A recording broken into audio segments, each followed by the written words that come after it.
Queridos irmãos que administram a mesa destes trabalhos, senhoras, senhores, queridos irmãos, queridas irmãs espíritas, jovens, caras amigas e amigos que nos acompanham através dos recursos virtuais, jovens, nossos votos cordiais de muita paz.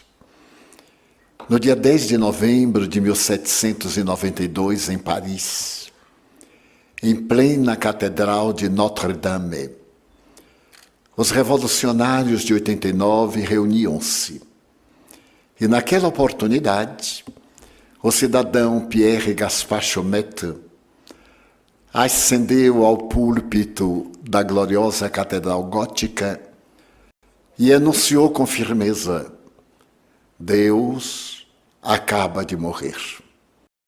A França, que se libertou dos Bourbons, liberta-se também da presença de Deus.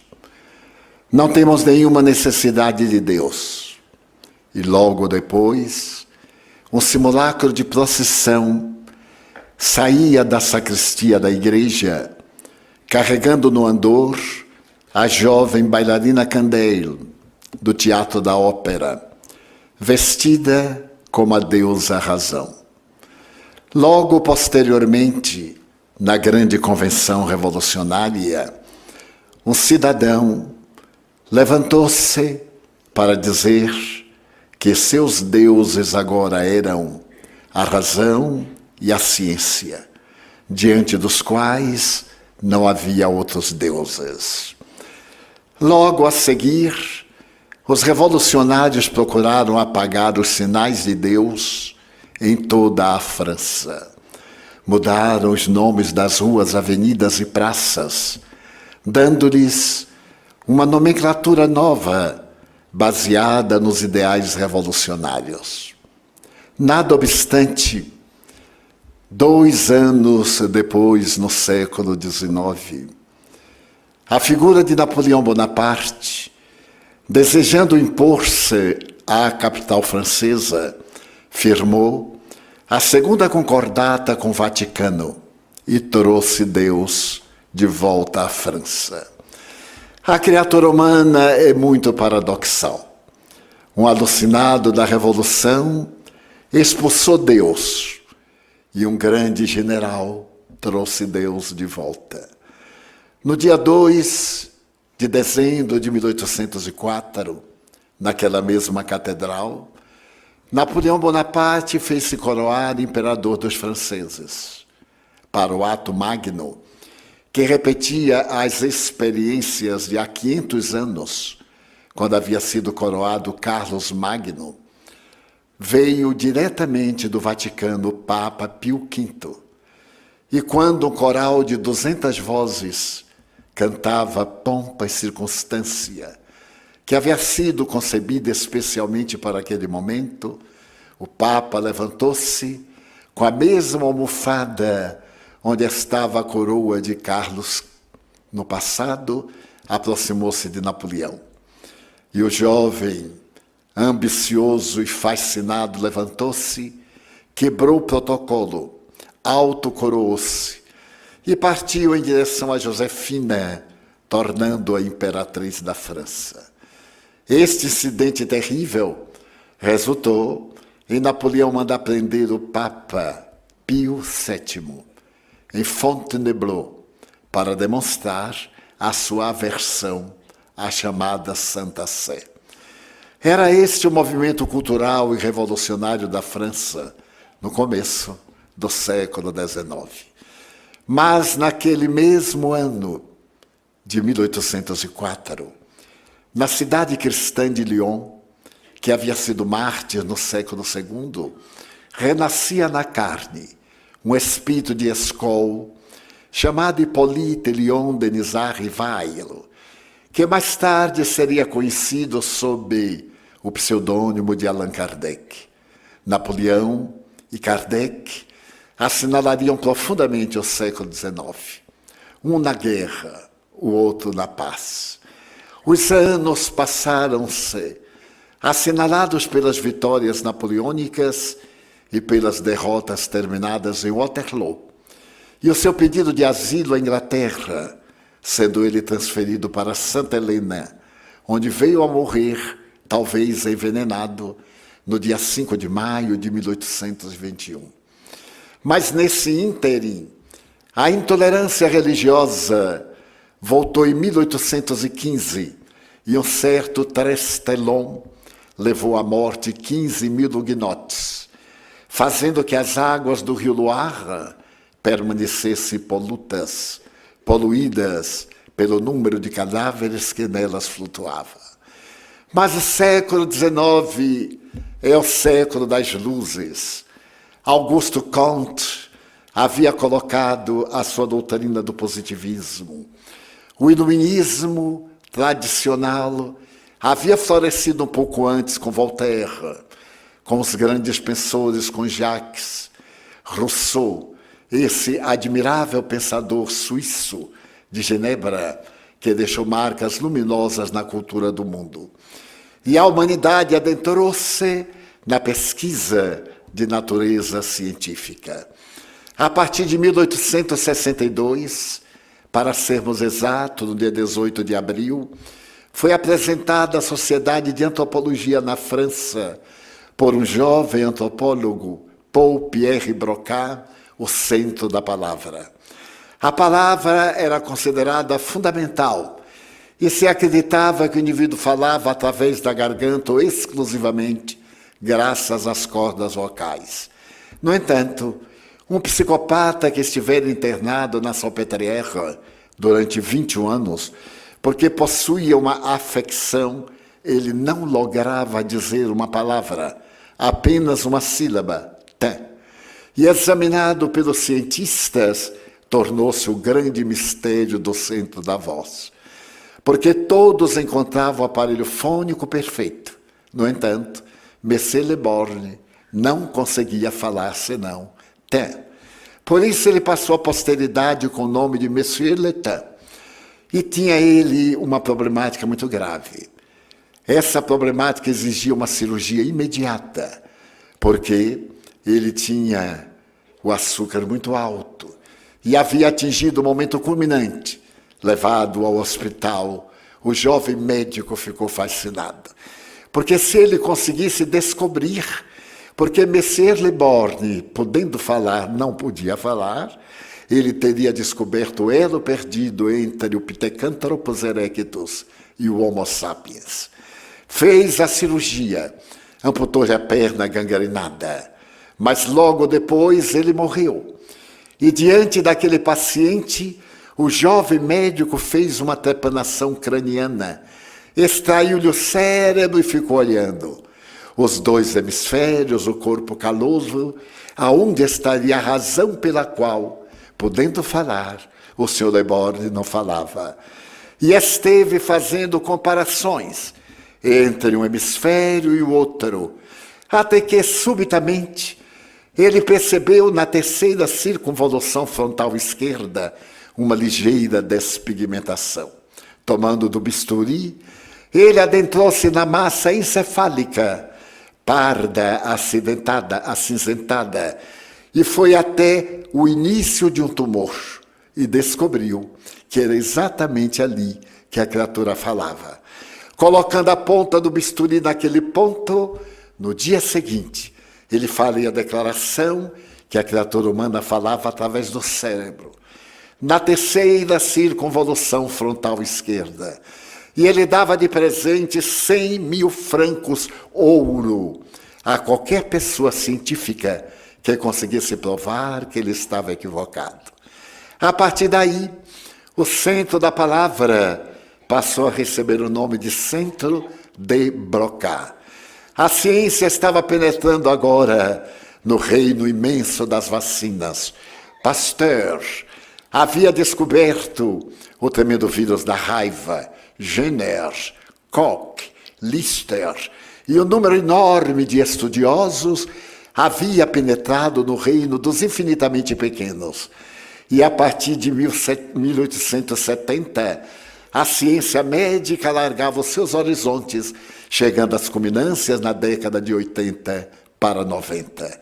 Porque na mesma Universidade de La Salpêtrière, Jean-Martin Charcot realizava experiências hipnóticas, que também foram feitas por Paul-Pierre Broca, para poder entender por que as mulheres eram portadoras da histeria.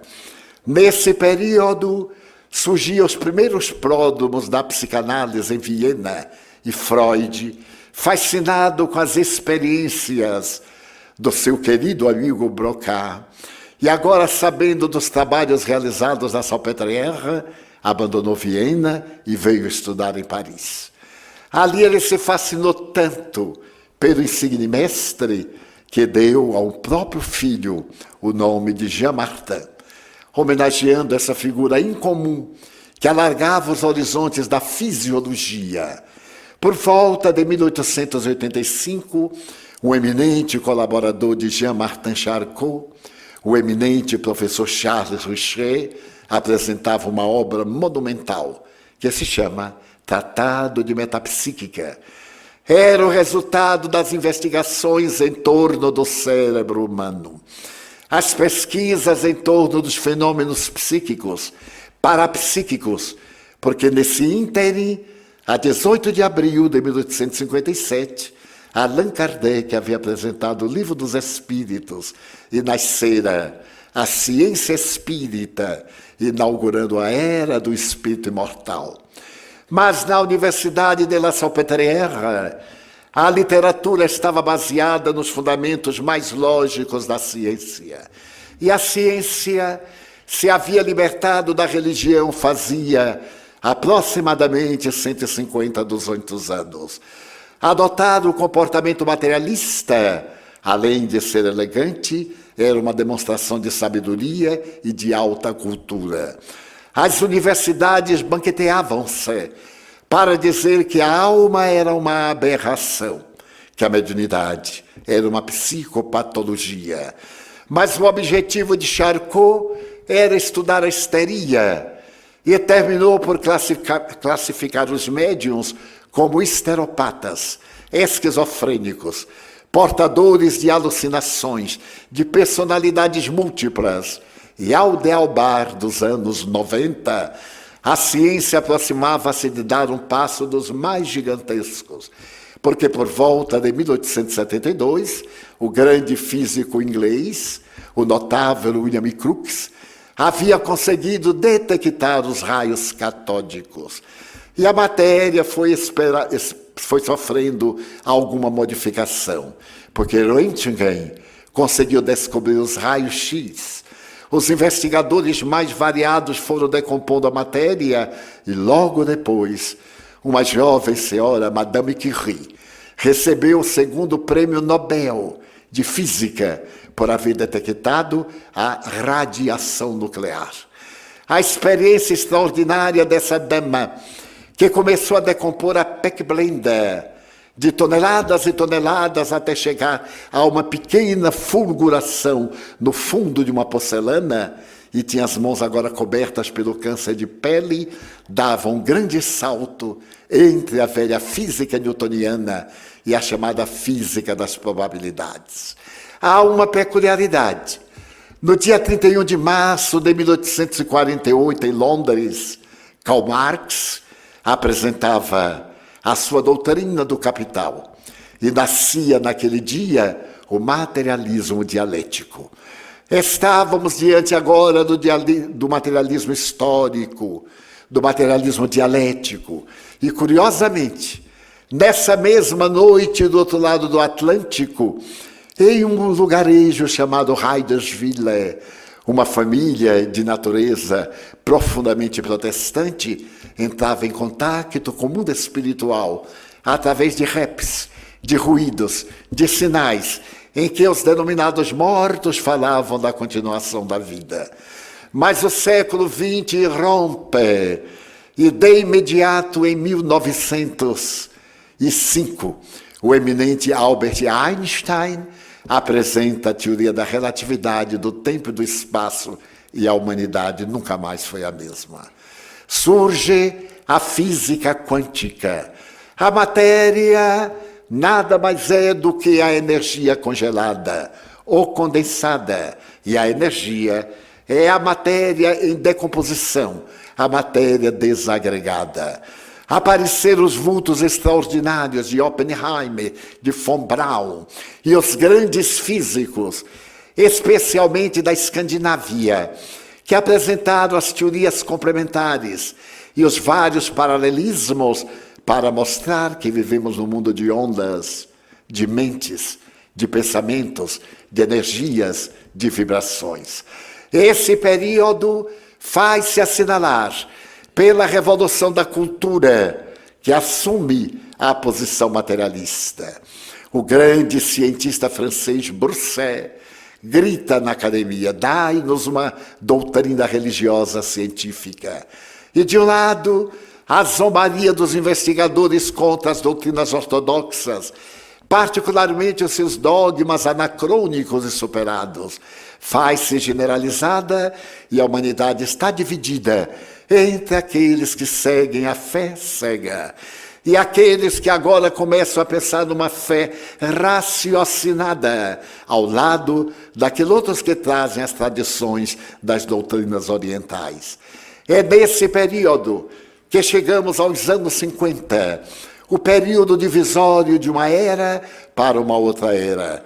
E logo a partir dos anos 50, as guerras que pareciam haver abandonado a terra retornam. Em 49, principalmente entre os Estados Unidos e a Ásia.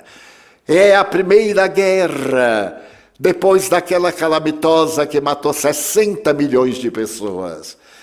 Vale a pena lembrar que a Primeira Guerra Mundial de 1914 e 1918 foi considerada pelos estrategistas militares como a última guerra.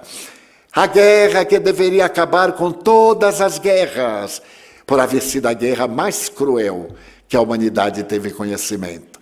Logo depois, nós vamos estar nos estertores da guerra de 1939, 1945, a mais perversa, em que o nazismo pretende aniquilar diversas raças, os ciganos, os judeus, aqueles que pertenciam aos Países Baixos, as repúblicas Tchecoslováquia, a Hungria, a partir de 1º de setembro, quando os nazistas invadiram a Polônia e sacrificaram-na.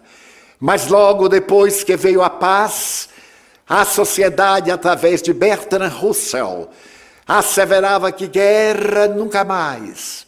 E logo depois veio a triste guerra da Coreia, depois a guerra com o Vietnã, e logo após a Guerra Fria.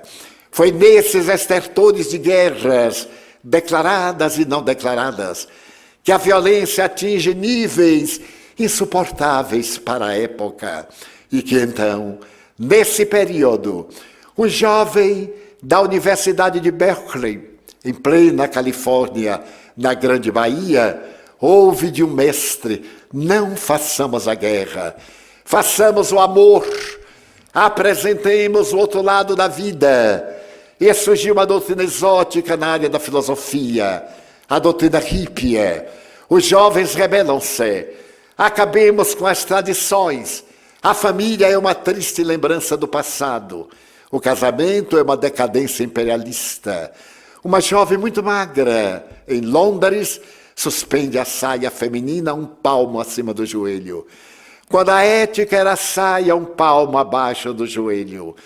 E 4 rapazes de Liverpool atravessam a sua pequenina cidade, cantando em verdadeiros porões, e abalam a estrutura do mundo, os Beatles.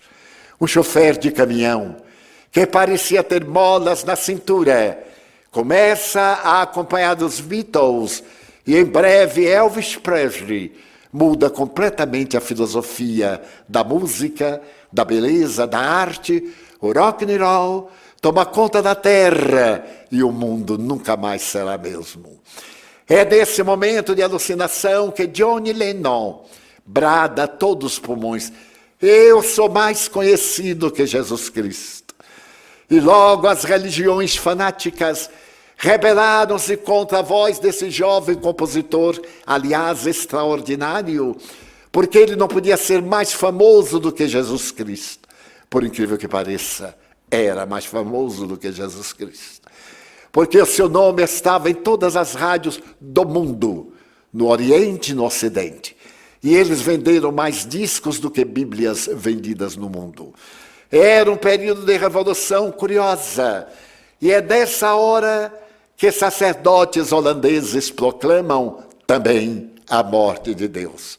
Fazia pouco tempo, no século anterior, nos últimos anos, o filósofo alemão Friedrich Nietzsche havia proclamado a morte de Deus no seu Assim Falava Zaratustra. Para que Deus, não temos necessidade de Deus, o que me faz recordar de Laplace, que depois de haver publicado a sua teoria do surgimento do universo, teve a ocasião de visitar Napoleão Bonaparte no Louvre. E Napoleão lhe disse: Monsieur Laplace, tive a oportunidade de ler a sua obra de 600 páginas. E em momento nenhum o senhor me fala a respeito de Deus. Por quê? Sir, eu não tive necessidade dessa hipótese. Era também materialista. O materialista ganha a terra, mas a figura incomparável do homem mais notável da história, que é Jesus Cristo, permanece em embrião no seio das criaturas. E mesmo os hippies não conseguem fugir à doce ternura do homem que mudou para sempre a história da humanidade. Porque fascinados pela sua vida, considerada hippie, porque andava de aldeia em aldeia pregando o amor, mas não a vulgaridade do sexo como os hippies. Ele havia mudado a estrutura dos poderosos em favor dos humildes. E eles compuseram em sua homenagem Jesus Cristo Superstar, a grande ópera. É nesse momento que aqueles sacerdotes holandeses proclamam: Deus morreu. Nós somos cristãos, mas não acreditamos em Deus. Porque não temos provas de Deus, muito menos do céu, muito menos do inferno. Mas nós acreditamos em Jesus Cristo, porque Jesus Cristo é um vulto histórico. E para onde nos voltarmos na antropologia, na filosofia, em qualquer período do pensamento ético, ele se destaca na grandeza que o caracteriza. Mas é o momento em que essa mesma presença deve cindir essas posturas materialistas, como hoje representada pelo Dr. Dawkins, em Londres, e também por uma nova doutrina que surgiu agora, a religião ateia. Então, através dela, todos os fatores são religiosos, mas Deus não existe, e a alma não tem nenhum significado. É tão curiosa essa doutrina que já tem alguns milhões de adeptos, e está espalhada no mundo inteiro, saturado de guerras, de desencantos, de frustrações, que desconhece a realidade profunda do Evangelho. Nesse período, então, aconteceu algo singular. O diretor do antigo Museu de História Natural de Nova York, um dos grandes botânicos do século XX, atormentado ante essa onda de materialismo, escreveu um livro e teve a ocasião de dizer: pois eu creio em Deus. Eu tenho a certeza que Deus é uma realidade tão transcendental como o sol que nós vemos e a vida que nós apalpamos. E ao escrever a sua obra, ele apresenta 7 pontos fundamentais que nos levam à crença robusta na divindade.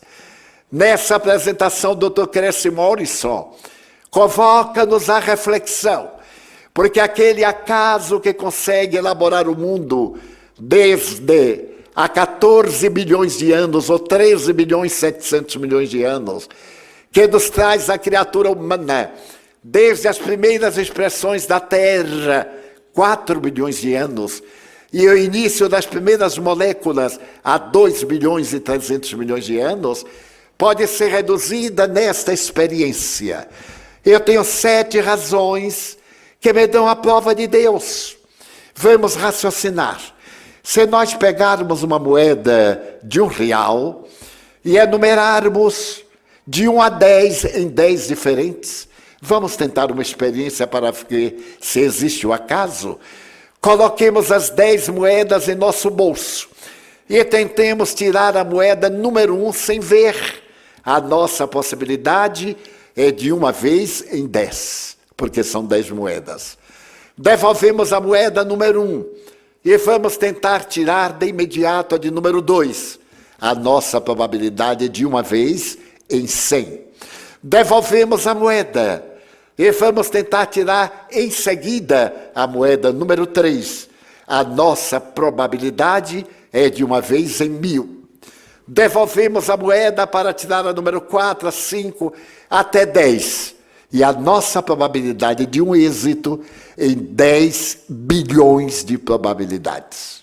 Logo, primeiro, quando eu vejo a Terra e vejo os planetas encravados no cosmo, não posso admitir que seja o fruto do acaso. Façamos alguma análise.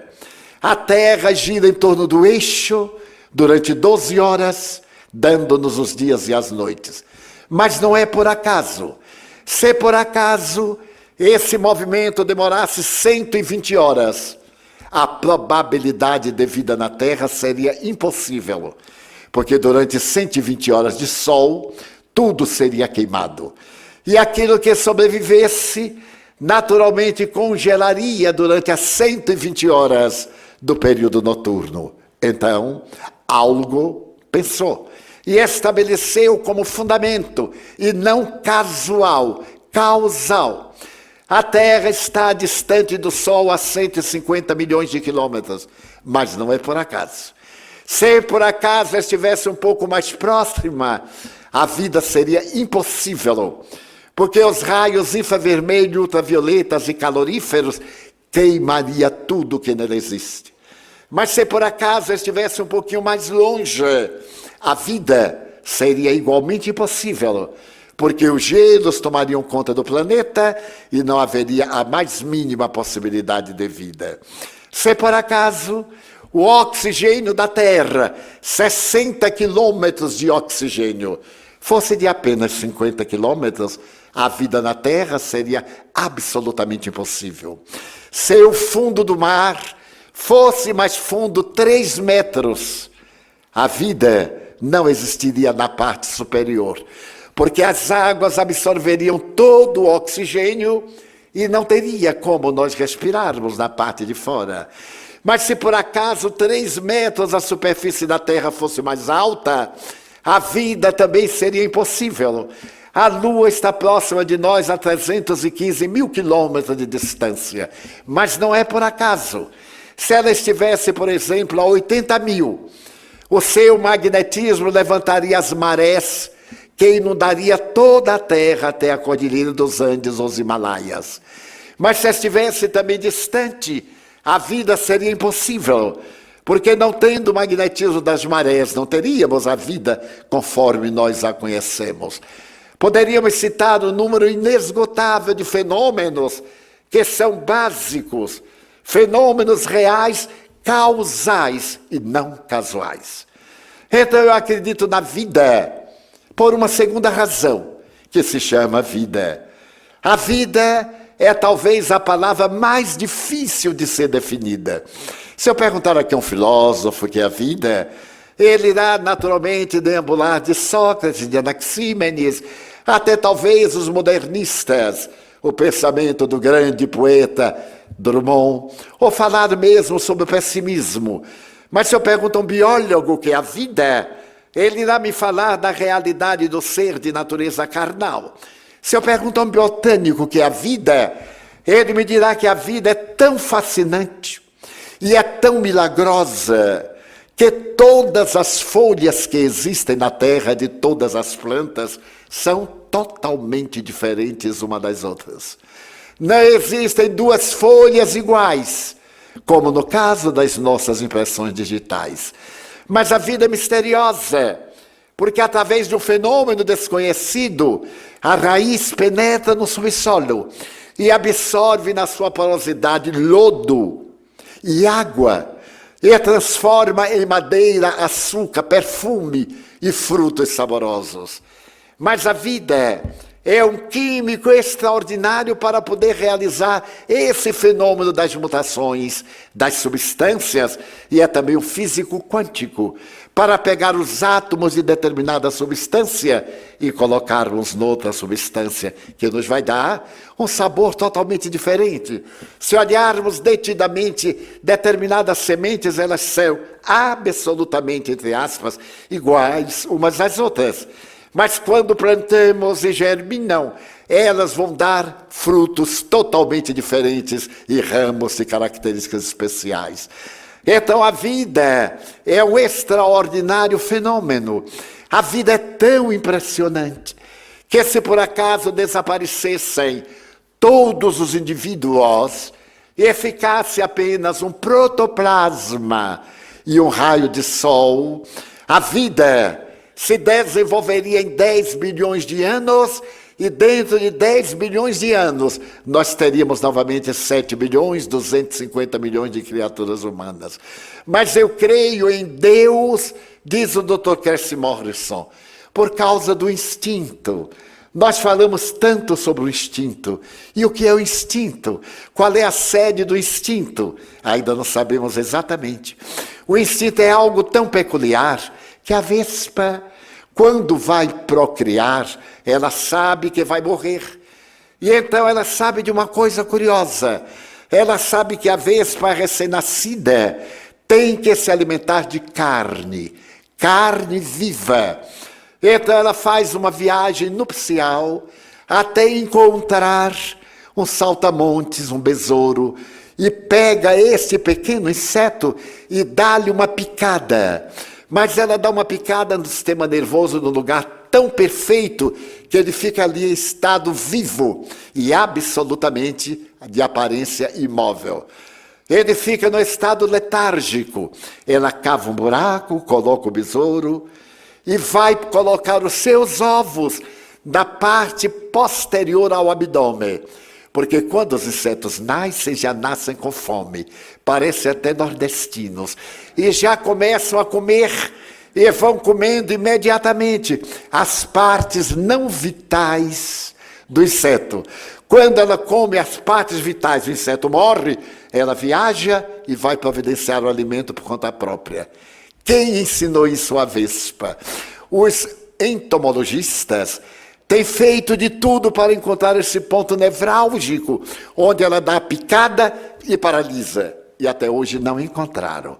Mas se essa vespa é tão fascinante, mais fascinante é o nosso João de Barro. Em pleno verão, ele trepa na árvore mais alta e coloca o bico na direção do vento. Então ele constrói sua casa com a porta de entrada no lado oposto do inverno, para que os ventos hibernais, quando venham, não entrem na sua casa matando a prole recém-nascida. E não erra nunca. O que mata de inveja o serviço de meteorologia, que não acerta nunca. Então, quem ensinou isso ao João de Barro? O salmão. Quando ele vai procriar, ele morre. E então ele abandona as águas de onde se encontra, e nadando contra a correnteza, ele vai desovar no lugar em que nasceu. Se nós pegarmos o salmão e colocarmos o mesmo rio no afluente, ele sabe que não é ali. Ele então volta e vai nadando. Nós vemos até nas filmagens cinematográficas, os ursos ficam de boca aberta, esperando ele saltar diretamente na garganta. Então eles vão, procriam e morrem. Os seus descendentes voltam para as águas de onde os seus pais saíram. Eles têm um radar e um sonar. Quem os colocou? A vida, o instinto. Mas o caso das enguias ainda é mais perturbador. As enguias, quando reproduzem, morrem. E elas só se reproduzem nas águas das Bermudas, que são as águas mais profundas da Terra. Quando chega a época da reprodução, Elas viajam do mundo inteiro na direção das Bermudas. E a natureza foi tão pródiga que atrasa 1 ano a fecundidade das enguias europeias, para que elas tenham tempo de chegar nas Bermudas americanas, na mesma época que chegam suas irmãs das Américas. Morrem depois de reproduzir-se, e as suas descendentes vêm para as águas de onde vieram e não erram nunca. Então nós temos aí a prova fundamental de que a realidade da vida transcende a qualquer obra estúpida do acaso. Temos uma quarta razão pela qual nós acreditamos na vida, que é exatamente esse protoplasma. Se nós reduzirmos a humanidade à situação de protoplasma, todos nós caberemos dentro de um dedal de costureira. É tão notável pensar num dedal e a humanidade inteira ali dentro. A cor do olho de cada um, o dente cariado, a calvície, está tudo ali em miniatura. Mas se tudo isso desaparecer, como dissemos, e ficar um raio de sol e apenas um protoplasma, haverá a mitose da célula, a cissiparidade. Vai se multiplicando em breve, a Terra estará povoada de novo. Creio em Deus por uma quinta razão.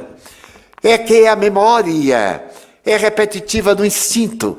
O primeiro salmão fez isto, o último salmão fará exatamente isto. Mas a inteligência é uma sinfonia. É graças à inteligência que nós compreendemos o cosmo, que penetramos nas micro e nas macropartículas. Então, somente através de uma inteligência brilhante, que é peculiaridade dos nossos neurônios cerebrais, embora os outros animais, alguns tenham também neurônios, somente o nosso produz neuropeptídeos para a comunicação de natureza química e de natureza hormonal.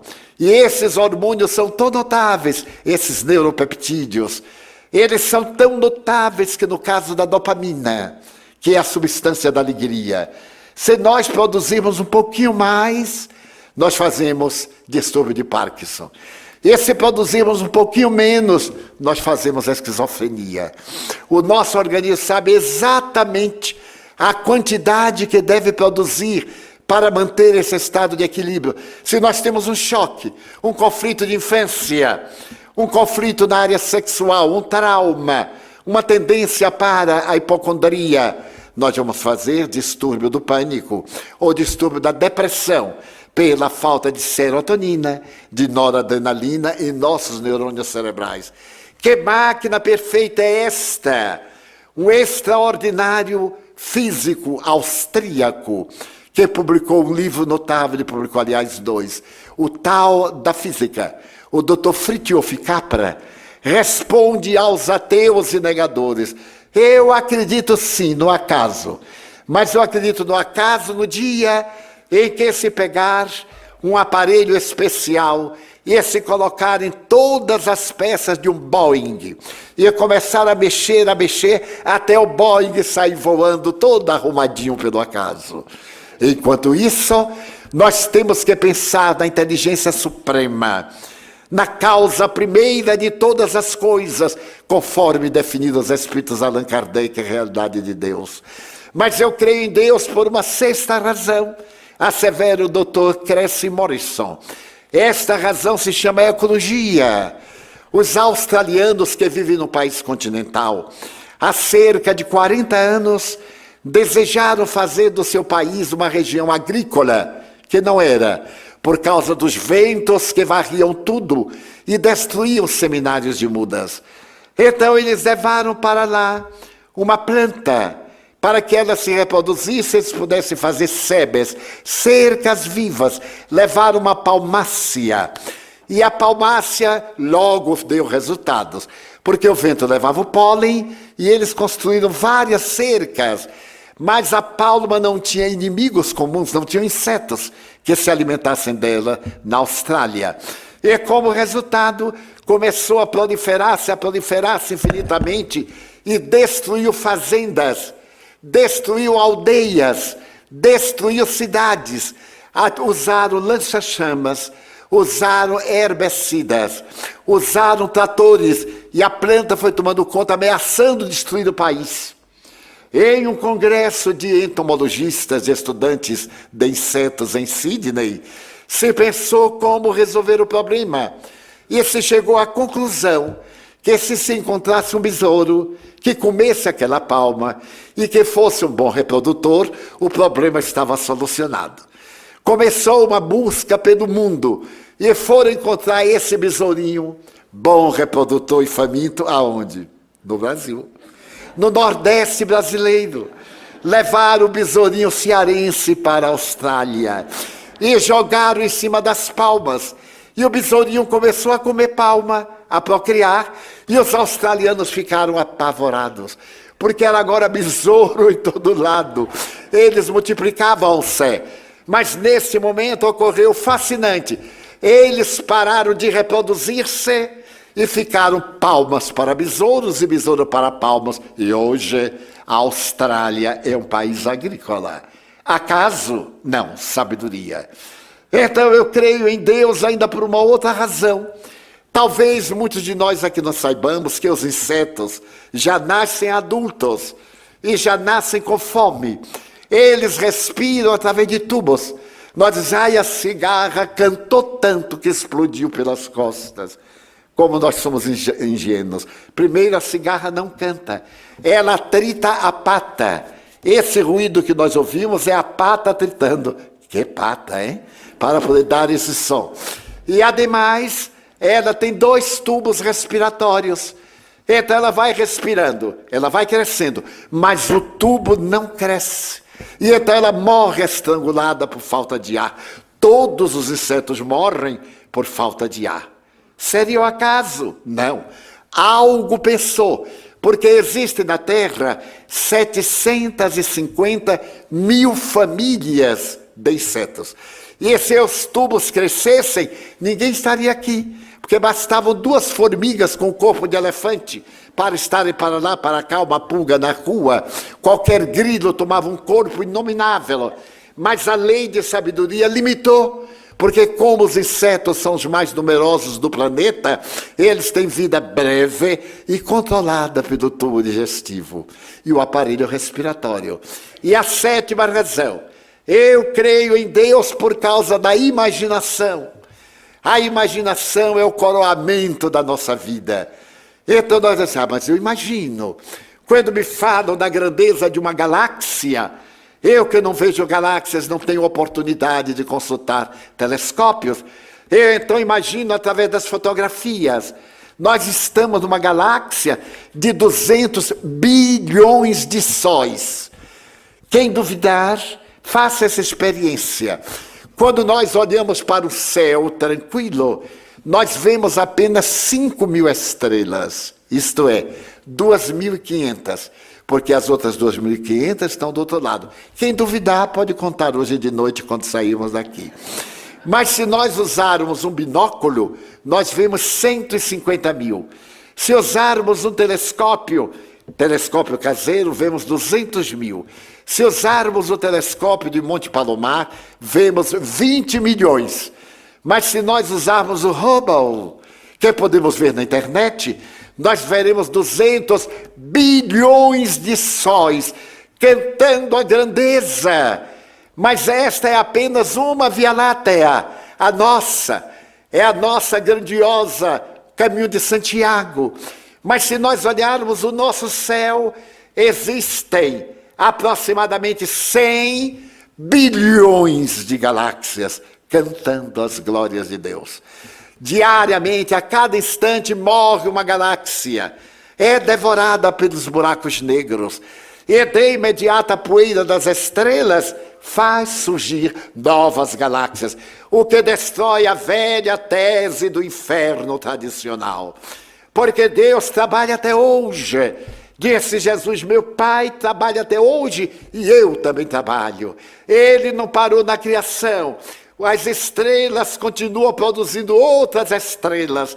Algumas se tornam estrelas anãs, como o nosso Sol, que dentro de 10 bilhões de anos vai desaparecer.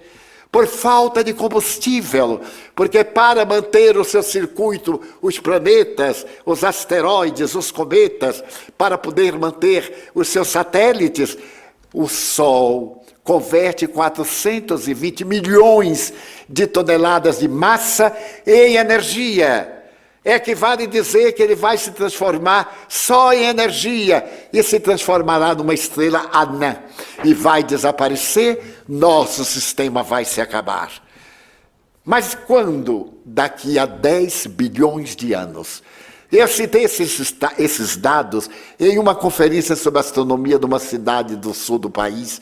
E quando eu terminei, veio falar comigo uma jovem, uma senhora. Eu tenho muita dificuldade de saber hoje quem é jovem, quem é mais ou menos e quem não é mais jovem. Porque com tanto silicone, com tanta coisa, a gente não sabe direito, tem que olhar com bastante sutileza. Mas essa senhora, eu calculo que tivesse 60 anos, mas ela estava com o ar de quem tinha 27. Porque a mulher também que não diminui a idade não é feminina, é doente. Eu digo a minha idade, dizem todas elas. Eu tenho 30, pode botar mais 15, que é a idade real. Então ela me diz, mas Divaldo, é mesmo que o mundo vai se acabar? Eu digo, tudo se acaba, tudo que foi criado se consome. É uma lei da termodinâmica. Mas Divaldo, eu digo, minha filha, é uma lei universal. Essa lei, a matéria é consumida pela energia que se transforma em matéria, que se consome energia. É a lei da entropia. Ela disse, quando é que isso vai acabar? Eu disse, dentro de 10 bilhões de anos. Ele disse, ai meu Deus, o que será de mim que ainda não me casei? Porque naturalmente vai ter bastante tempo, né? 10 bilhões de anos. Então nós vemos aí a grandeza sai desses 7 passos do Dr. Cressy Morrison e vai para o universo. Eu olho para aquela estrela do Cruzeiro do Sul e digo assim, primeira grandeza, porque ela tem a temperatura de 11 mil graus centígrados. Olho para Betelgeuse e Arcturus, essas estrelas grandiosas de luminosidade prateada, são estrelas de primeira grandeza. Nosso Sol, que já é uma estrela mais ou menos velhota, é de quinta grandeza, até virar estrela anã e desaparecer na data que nós previmos.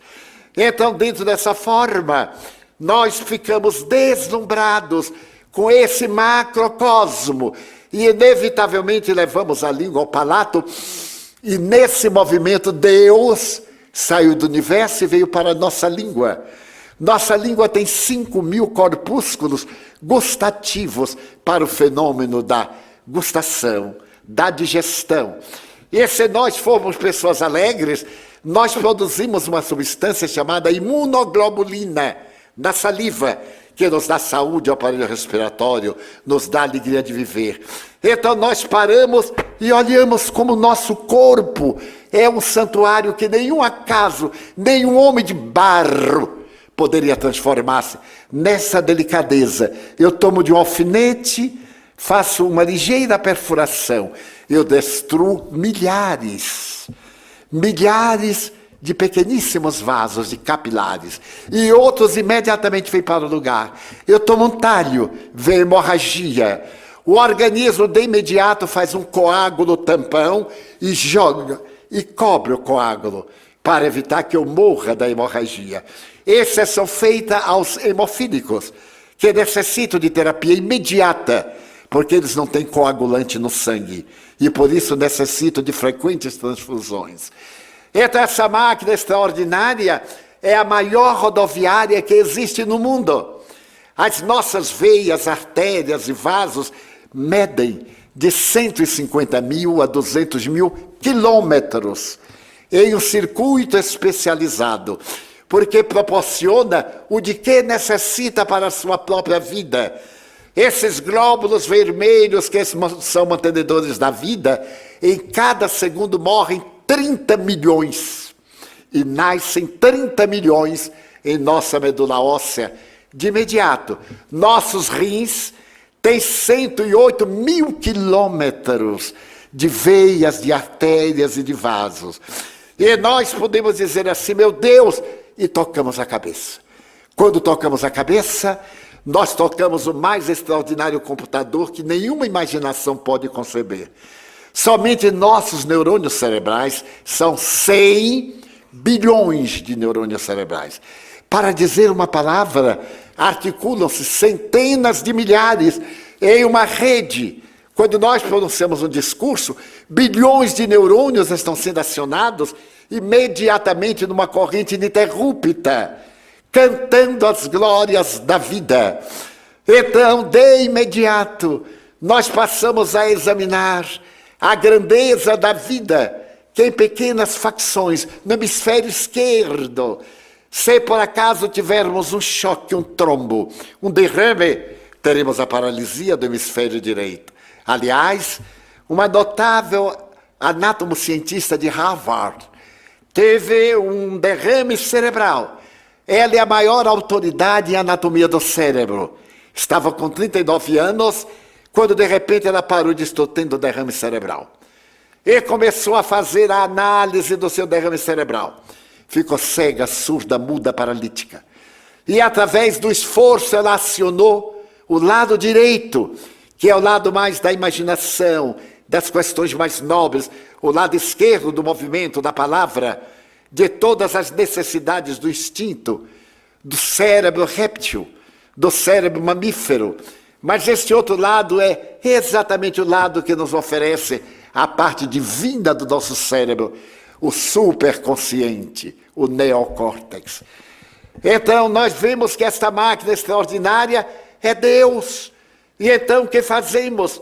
Nós cantamos o Salmo 19, versículo número 1. Os céus proclamam a glória de Deus, e o universo nos dá a demonstração das suas mãos, realizando a sua obra. Mas se tudo isso é fascinante para provar Deus, João Evangelista teve a oportunidade de dizer que Deus é amor. É a melhor definição que eu jamais encontrei. Eu estava numa cidade de Goiás, acompanhado de um amigo que é muito perguntador. Ele é muito interessante, porque é muito distraído. Ele pergunta uma coisa 10, 20, 30 vezes e eu fico dando cutucada. E ele é tão distraído e fala assim, o que é que você está querendo me dizer? Eu dando uma cutucada discreta. E nós chegamos à residência que nos ia hospedar. Sentamos-nos e veio uma criança da nova era. Elas estão aqui conosco, já estão chegando desde o ano de 1970, que a era nova está chegando. Já estão reencarnadas entre nós. Mas esta era um pequeno Satanás de 4 anos. Chegou-se até mim, pôs as 2 mãos nos meus joelhos e perguntou-me, de... Eu disse, olá, que prazer. Eu quero lhe fazer uma pergunta. Eu, com essa bobagem dos adultos, disse assim, pois não, com muito prazer. Vodi, quem fez Deus? Eu disse, minha filha, ninguém nunca se atreveu a me fazer essa pergunta. Minha filha, é muito complicado para nós dois. Não vou. Quem fez Deus? Eu digo, o senhor me acuda. Como é que uma coisa dessa vem me perguntar isto? Nem eu sei como é que eu vou explicar. Mas então eu olhei para ela com jeito de adulto, passei a mão na cabeça e me lembrei de João Evangelista. Então ele disse, quem fez Deus foi o amor. E quem fez o amor? Ele disse, foi Deus. Tá legal, não está? Você entendeu? Ela entendi, sim, senhor. Eu não entendi até hoje, mas ela entendeu. E então se foi. A grandeza de Deus transcende, porque nenhum conteúdo entende o continente. A água dentro do copo não tem a menor ideia do que se passa fora do copo. Deus é o continente, como aquilo que está dentro desse imenso continente que é o cosmo, que tem apenas 14 bilhões de anos, e que, segundo Einstein e outros investigadores da física quântica e da astrofísica, dizem que esse universo é a continuação de outros que já houve, que se acabaram e de outros que também virão, porque a eternidade, como nós sabemos, não tem fim, não tem também início. E eu me lembro de um fato muito curioso que não resisto e vou contar, porque foi narrado por Humberto de Campos, espírito. Estava um grupo de espíritos conversando, quando Humberto de Campos, o nosso grande escritor brasileiro, Disse, olha, sabe de uma anedota curiosa? Porque os espíritos são as almas das pessoas que viveram na Terra. Os espíritos são fantasmas, almas do outro mundo, que geram corrente subindo a escada e que fazem, não. Somos nós despidos de roupa. Tiremos o escafandro e continuamos exatamente como somos. Então, Humberto dizia que um dia uma alma chegou até Deus e perguntou, eu não entendo, Senhor, o infinito, eu não entendo a eternidade. O que é eternidade para vós, digamos, 100 milhões de anos. Deus disse 100 milhões de anos, é um segundo. Nossa. E 100 milhões de dólares. 100 milhões de dólares, um centavo. A alma disse, ô Senhor, dá-me um centavo. E Deus disse, espera um segundo. Como era natural. Então, dentro dessa visão cósmica, eu me recordo de João dizendo que Deus é amor. E somente através do amor é que podemos entender Deus. Viveu na Califórnia, no século XIX, a família mais rica dos Estados Unidos. Ele era senador da República e, na ocasião do fato que eu vou narrar, ele era governador da Califórnia. Essa família possui uma fortuna incalculável. A sua mansão na Grande Baía de São Francisco era e é até hoje famosíssima. E ela, a senhora, era uma das mulheres mais belas da América. Tinha dinheiro, tinha marido, tinha beleza e era magra. Então ela possuía tudo que dá beleza. Era a senhora Stafford. Possui uma carruagem laqueada a ouro. Quando a sua carruagem passava pelas ruas de São Francisco, a inveja, que não existe na criatura humana, acompanhava a carruagem de Madame. E Madame era feliz porque tinha um filho, um rapazito de 12 para 13 anos, chamado Leland. Leland era a ternura dos pais. Mas seu pai, governador, senador, sua mãe, a primeira-dama, muito ocupada, eles quase não tinham tempo para o filho, como é muito comum hoje. Hoje nós temos empregadas eletrônicas, nós temos controles telefônicos para poder ver a criança brincando em casa e a gente no escritório. Daí eles nascem sem calor humano, e quando precisam de calor vão procurar o traficante, que se torna papai adotivo, que é muito gentil, dá droga gratuita no começo, depois cobra e transforma em bandidos. É necessário que paremos para pensar, que ganhemos menos dinheiro e nos demos um pouco mais, porque se não nos dermos o suficiente, ele vai ser adotado por aqueles que têm especialidade de matar. Então Madame dizia às amigas, meu filho tem tudo, ele tem uma babá inglesa, ele tem uma aia alemã, ele tem uma auxiliar americana, ele tem tudo, ele só não tinha mãe. Mas isso não faz falta, porque de 8 em 8 dias, ela almoçava com Leland, a família reunia-se. Porque quando Leland acordava, ela estava no cabeleireiro. Quando ela chegava, ele estava na aula. Quando ele estava no recreio, ela estava banhando-se para as recepções, a vida social, a necessidade de estar em todo lugar para ser vista. Mas eles se amavam-se a seu modo. E nesse ínterim, morreu uma tia de Madame Stafford. Essas tias velhas que nascem em famílias ricas, há umas velhotas que têm a coragem de nascer em famílias ricas. E então moram num bairro muito pobre. E Madame dizia, ela é uma lady inglesa.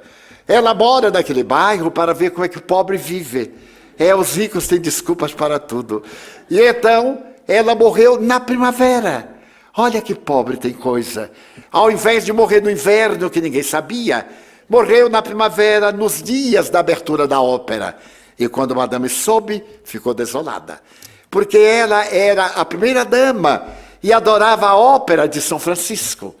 Mas agora ela teve que seguir o protocolo. Quando morre uma pessoa da família, nós temos que aparentar o luto, pelo menos de 8 dias. Antigamente vestia-se de negro, agora se veste de vermelho, de alegria, dá para ter ido embora. E então, ela teve que ficar em casa 8 dias.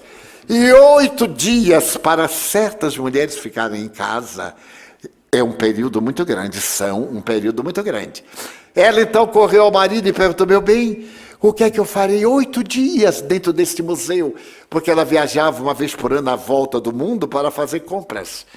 E trazia para sua mansão de São Francisco o que havia de melhor no mundo. Ele era mais velho do que ela e adorava. Ele disse, querida, se você não tem nada que fazer, vá brincar com nosso filho. Ela lembrou-se do filho, correu para a ala esquerda da mansão, onde ele vivia com as suas aias, com suas babás, com seus brinquedos. E quando ela empurrou a porta da sala, ele estava ao clavicorde, um velho piano, tocando uma música muito melancólica. Madame era muito sensível, tirou o sapato, veio pelo tapete persa, ajoelhou-se ao lado do filho e ficou olhando. Leland tinha 2 olhos verdes como 2 esmeraldas. Ela dizia brincando, meu filho, se eu pudesse eu arrancava esses olhos e faria um pedantife para botar no meu pescoço. E Leland amava a mamãe com uma ternura inexplicável. Ele adorava a mãe. Quando a mãe sentou-se ao lado e ele ficou tocando, ela perguntou, Leland, que música triste. Eu gosto, mamãe. Você sabe cantá-la? Sei, mamãe. Eu a sei em francês. Quer que eu cante? E então, com a voz de uma ave ferida, ele cantou uma doce melodia. E Madame comoveu-se até as lágrimas e perguntou, meu filho, o que é que quer dizer? Ah, mamãe, é a história de uma criança da Normandia. Todo dia foi minha babá francesa quem me ensinou. Todo dia pela manhã, papai, mamãe, os pescadores iam à praia, e ele também. Então o pai pegava o pequeno barco, entrava no mar, dava adeus, até a tarde, quando ele voltava com as redes cheias, a alimentação, para vender no dia seguinte. Todo dia pela manhã ele ia com a mãe, toda a tarde ele ia buscar o pai, até um dia que o pai não veio. E eles esperaram a noite inteira, e ele não veio. E esperaram o entardecer, e ele não veio. Então, a mãe ficou alucinada, disse, roubaram meu marido.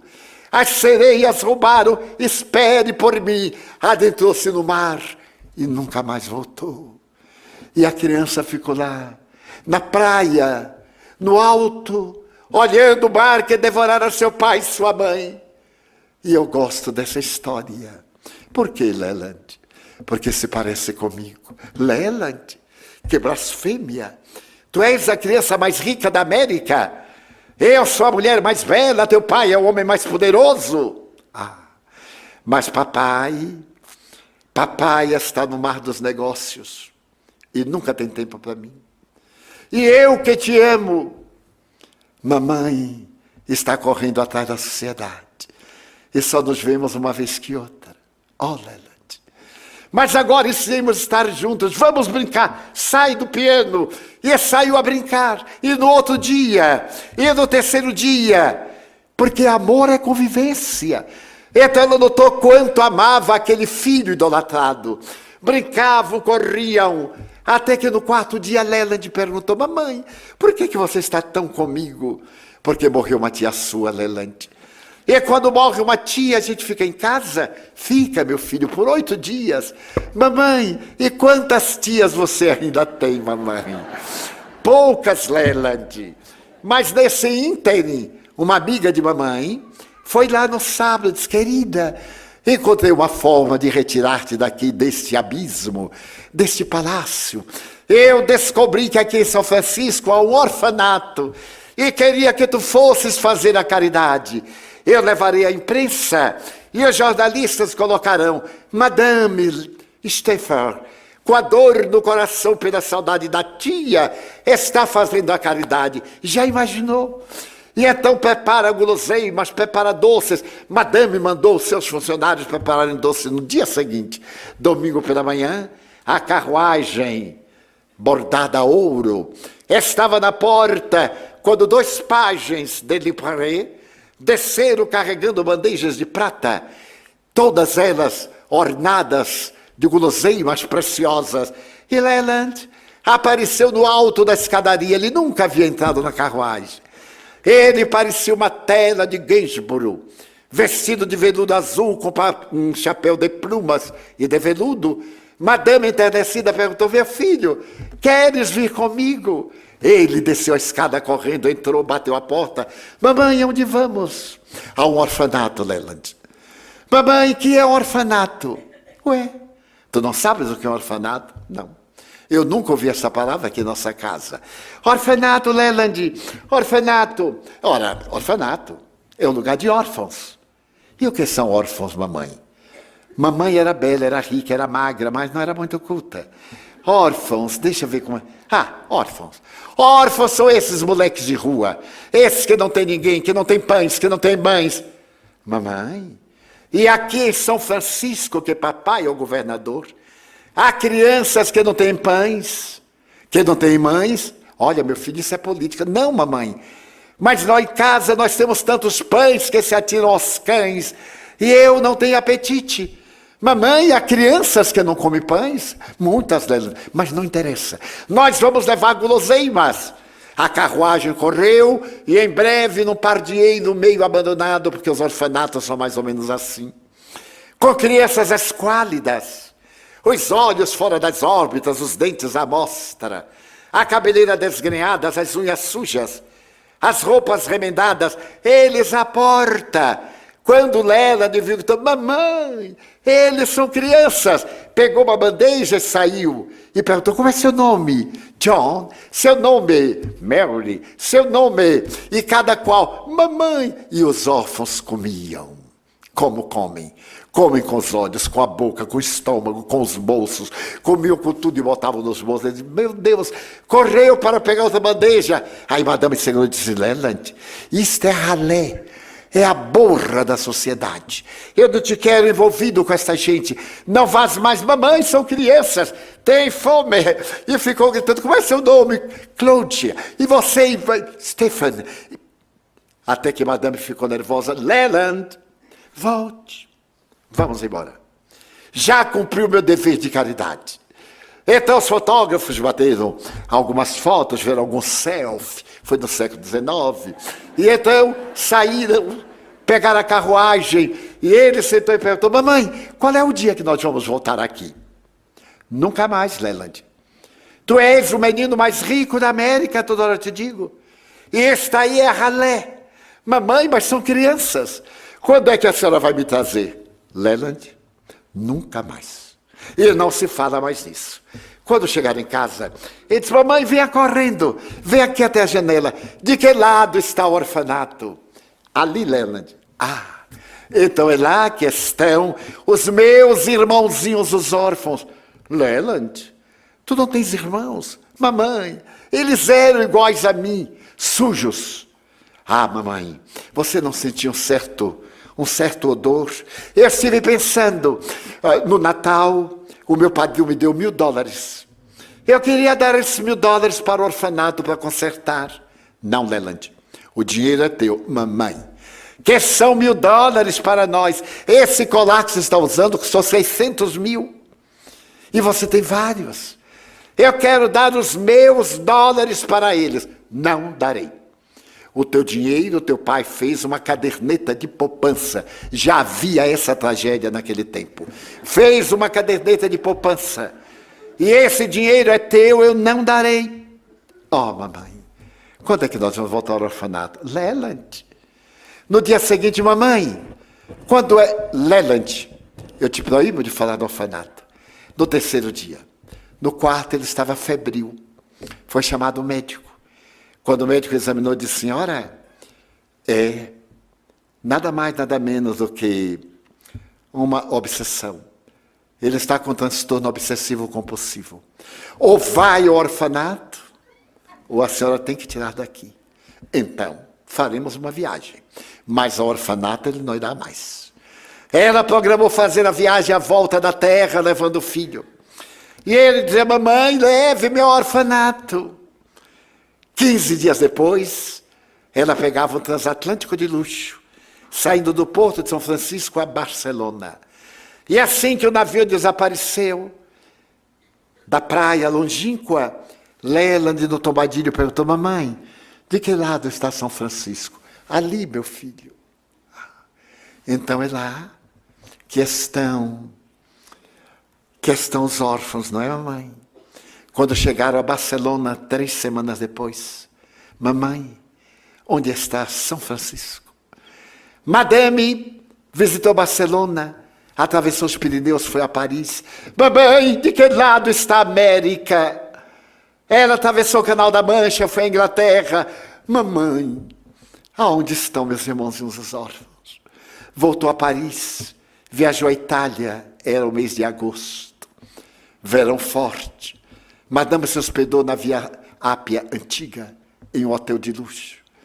Leland adoeceu. Febre amarela. Era incurável. Ainda não se havia conseguido encontrar o vetor, o bacilo. E ele começou a delirar. Ao terceiro dia, os médicos disseram: senhora, ele vai morrer. Não. Meu filho não pode morrer. Traga o maior médico da Europa. Mas, senhora, nós não temos como cuidar da doença porque não conhecemos o agente. Traga o meu médico da Rainha Vitória. Meu filho não pode morrer. Eu pago qualquer preço. E naquela noite de grande calor, Leland disse: mamãe, me leve até a janela. Madame carregou seu tesouro nos braços. Uma aia abriu a janela. A cortina, o vento levantou. E ela chegou na sacada. E ele perguntou: mamãe, é ali, meu filho? Olha para lá. É ali, fica bom. Assim que tu ficares bom, nós iremos ver teus irmãozinhos os órfãos. Ah, mamãe, eu estou tão cansado. Leve-me para a cama. Madame colocou seu tesouro pálido. A reação biliar. Os olhos injetados. Era como um crucificado. Sobre o tecido de linho belga, ele tremeu e disse: mamãe, os órfãos estão chegando. John, Mary, Stephen.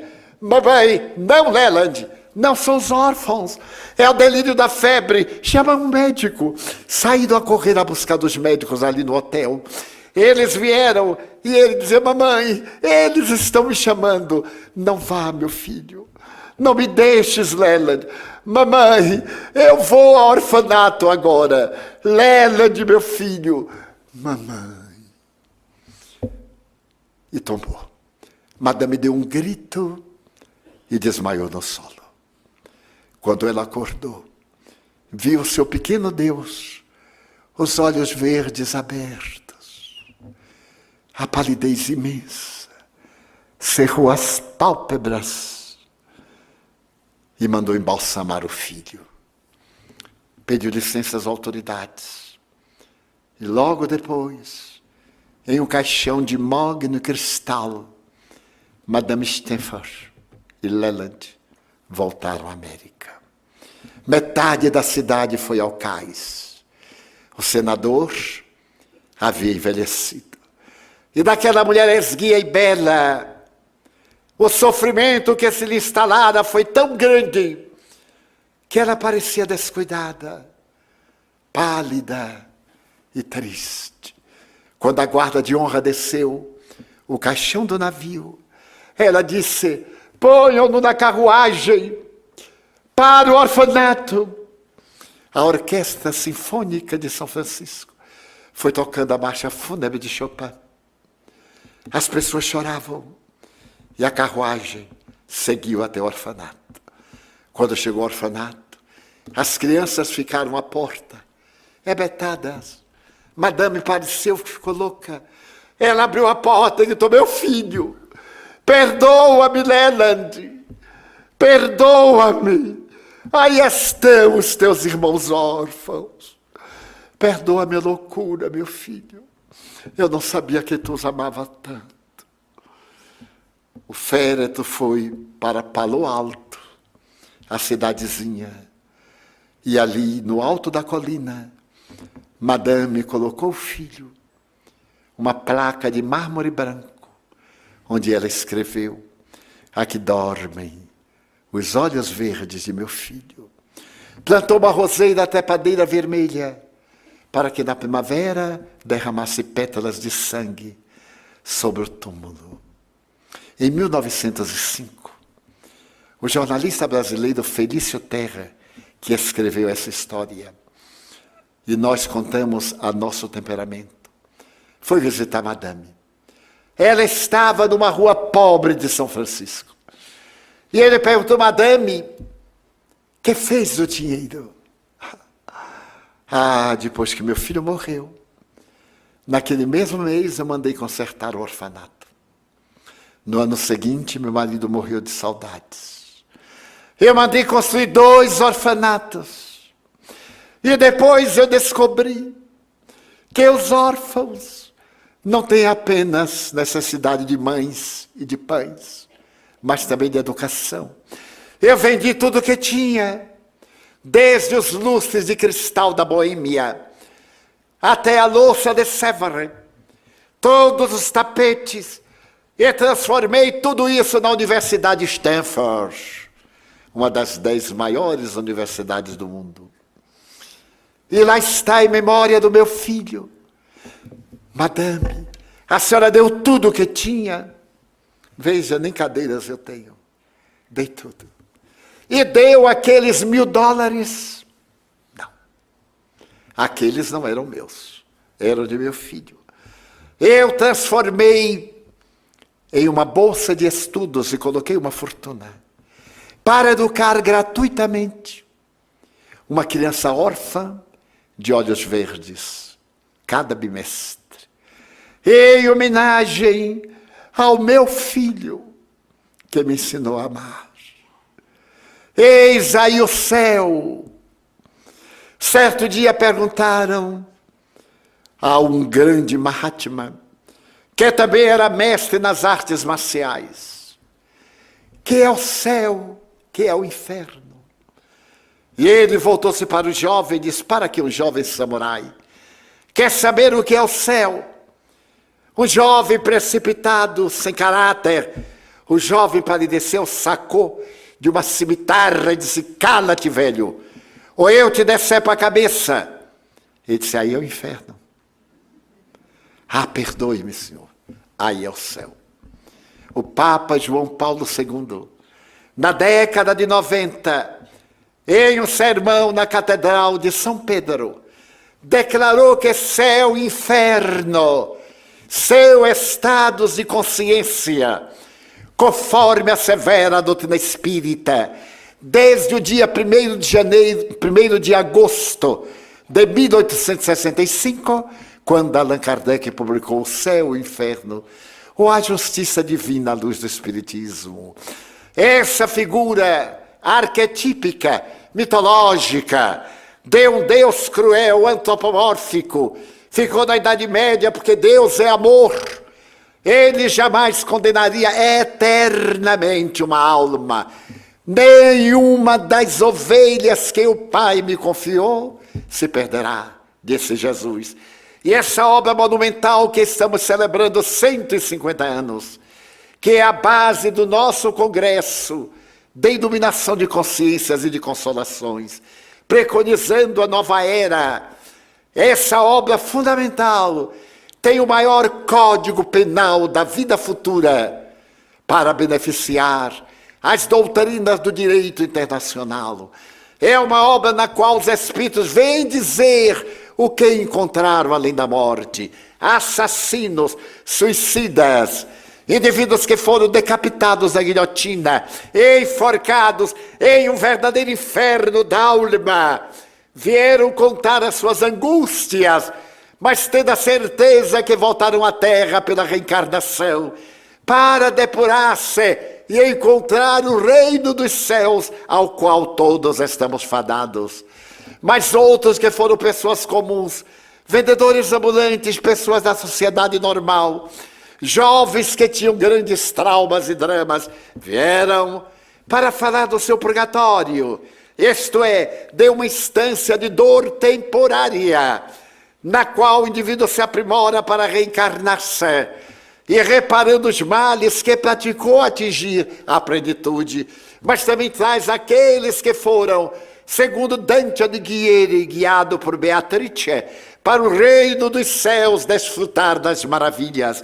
Falar que as flores são tão belas e tão ornamentais, como escreveu Otília Gonçalves na obra que psicografei e tive a ocasião de ver, são de uma delicadeza e de uma tecedura tão especial, que no momento em que nós as aspiramos, elas se diluem e tornam nutriente para manter a vida.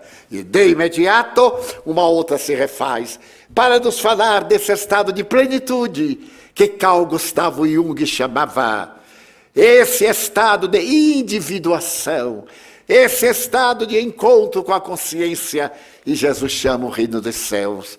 Ao Espiritismo ciência, coube a tarefa de provar a imortalidade da alma. Ao Espiritismo filosofia, coube o mistério de nos dar sentido para a vida. Ao Espiritismo ética, moral, religiosa, cabe-nos a esperança da plenitude do reino dos céus, que está reservado para todos nós, a depender do nosso livre-arbítrio. Ao nascermos, temos um determinismo, o destino. Nasceu, morre. Fez o bem, colhe. Fez o mal, coleciona. Então cabe ao nosso livre-arbítrio a escolha do nosso destino. Felicidade ou desdita, alegria ou lágrimas. A nós nos cabe eleger o que é de melhor para nós, porque Deus é o inefável amor que está na grandeza das galáxias, na vida microscópica, que está no sentimento de amor, conforme a história de Madame Stafford. E acima de tudo, a doce ternura de Jesus Cristo. Vinde a mim, ó vós que estáis cansados e aflitos, recebei sobre vós o meu fardo, tomai o meu jugo, leve meu fardo, suave meu jugo, vinde a mim e eu vos aliviarei. Nestes dias de tantas angústias, de crises morais, de dores acerbas, ao invés de pensarmos no inferno da tragédia do cotidiano, pensemos no purgatório de depuração, no céu de esperanças que nos aguardam, tornando-nos exemplos de alegria, de bondade. Há tanto pessimismo, que sejamos nós aqueles que deixaremos pegadas luminosas, para os que vêm atrás possam encontrar o roteiro da plenitude. Que possamos ser gratos a Deus, ao invés de reclamarmos ninharias. Nós temos o necessário para uma vida feliz. Não posterguemos a felicidade. A dor é a bênção que Deus reserva aos seus eleitos. Escreveu o Espírito Amigo no Evangelho segundo o Espiritismo. Quando eu li isso, achei uma barbaridade. Como a dor pode ser uma bênção aos seus eleitos? E dei-me conta. Porque é a dor que nos dobra a serviço. É a dor de hoje que nos faz resgatar o mal de ontem, como muita gente está fazendo mal hoje para resgatá-lo amanhã. Mas eu não me refiro apenas aos crimes de rua, aos crimes do lar, mas aos crimes do colarinho branco, ao furto, ao roubo, à promiscuidade moral, de homens e mulheres que deveriam ser exemplos e acumulam fortunas colossais, enquanto em cada momento em que eu bato palma, está morrendo uma criança na África. A fome total. Então é necessário que nós mudemos a nossa visão. O que é que eu estou fazendo na terra? Acumular dinheiro, muito bem, é muito agradável, faz bajuladores, não amigos. Não dá o amor, ajuda às vezes na doença, mas não interrompe a morte. E cada um morre como é. E leva aquilo que não pesa, mas que está íncito no ser, os atos. Então o Espiritismo vem nos alertar: seja feliz fazendo bem, seja solidário e nunca estará solitário. Faça da sua vida um poema de esperança e olhando para si mesmo diga: meu Deus, eu tenho tanto para agradecer e tão pouco para pedir. Então eu quero dizer-te que para mim a vida é bela e é consentida. Muito obrigado, Senhor, por tudo que me deste, por tudo que me dás, pelo ar, pelo pão, pela paz. Obrigado pela beleza que meus olhos veem no altar da natureza. Olhos que fitam o céu, a terra e o mar, que acompanham a ave ligeira que voa fagueira pelo céu de anil, e se detém na terra verde, salpicada de flores em tonalidades mil. Muito obrigado, Senhor, porque eu posso ver meu amor, mas diante da minha visão, pelos cegos eu faço uma oração, porque eu tenho certeza de que depois desta vida, na outra lida, eles também enxergarão.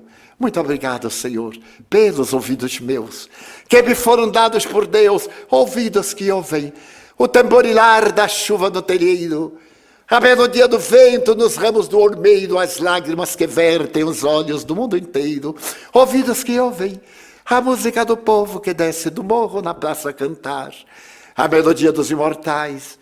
A gente ouve uma vez e não esquece nunca mais a voz melodiosa, canora, melancólica do boiadeiro e a dor que geme, que chora no coração do mundo inteiro. Pela minha faculdade de ouvir, pelos surdos eu te quero pedir, porque eu sei que depois desta dor, do teu reino de amor voltarão a ouvir. Obrigado pela minha voz e pela sua voz, pela voz que ama, que canta, que alfabetiza, que tal tem uma canção, pela voz que legisla, pela voz que canta, e que o teu nome pronuncia com doce unção. Mas diante da minha melodia, eu quero rogar pelos que sofrem de afasia. Eles não cantam de noite, eles não falam de dia.